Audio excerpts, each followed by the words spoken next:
Dictation start now. We have considered the submissions made by the Learned Counsel.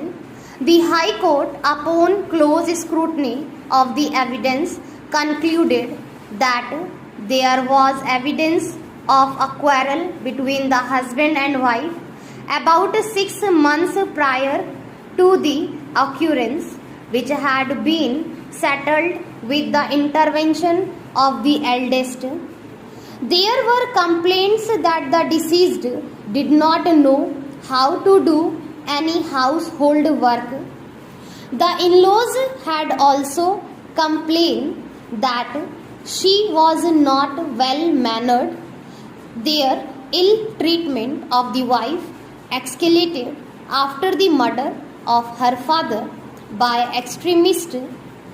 It was at that stage the husband had started demanding that the deceased about claim one of the 2 houses left behind her father in village Nabipur. About 10 months prior to her death, she was actually sent by the appellants to demand possession of the house. The appellant and his parents were suspecting that the sister of the deceased, Manju Kaur, had taken everything after the death of the father of the deceased. The appellant and his parents were insisting that the house be legally conveyed in the name of the deceased. However, mother of the deceased left for England after the first death anniversary of her husband in May 1988.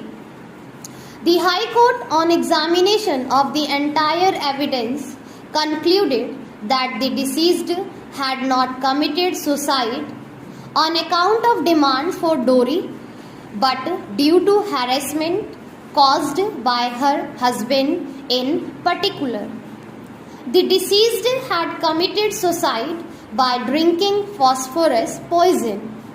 In view of the findings recorded, the High Court converted the conviction of the appellant from one under section 304B IPC to one under section 306 IPC.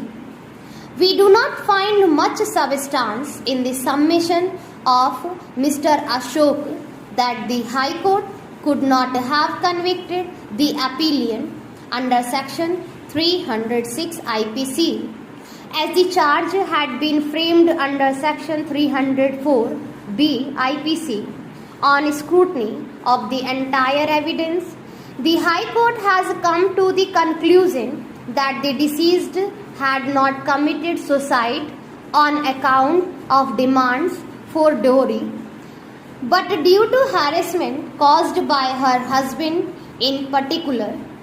The harassment by the appellant had compounded the acute depression from which the deceased was suffering after the murder of her father.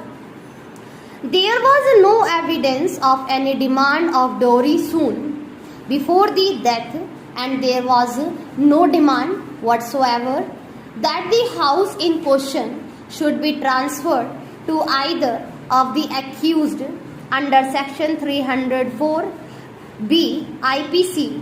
The cruelty or harassment by her husband or any relative of her husband or in connection with any demand for dowry is a prelude to the suicidal death of the wife. Such a suicidal death is defined as dowry death. The High Court has recorded a firm finding that the harassment was not for or in connection with any demand for dowry, but at the same time, the High Court has concluded that the wife committed suicide due to the harassment of the appellant in particular. In such circumstances, the High Court was therefore fully justified in convicting the appellant under section 306 IPC.